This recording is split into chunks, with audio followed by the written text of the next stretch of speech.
Okay, hello everyone. Here I want to provide a tutorial on how to change system language on Samsung C55 5G device. Well, customizing the system language enhances the user experience by providing a more familiar and intuitive interface. Users can navigate their devices more confidently and efficiently when the system language aligns with their linguistic preferences. Okay, so let's go to the tutorial. Well, to begin, access the settings menu on your device.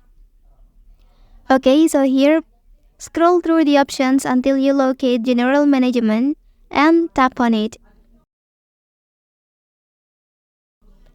Okay, within this menu, select the language option and click on Add Language to choose the preferred language you wish to apply to your device.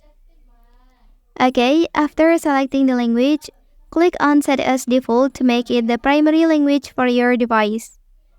By following these steps, the language on your device has been successfully changed to your preferred choice. And also, this adjustment ensures that the user interface and system language align with your language preferences and enhancing the overall user experience on your device. Well, that's the tutorial on how to change system language on Samsung C55 5G device. If you are helped by this video, don't forget to like and subscribe to get other information from this channel. Thank you.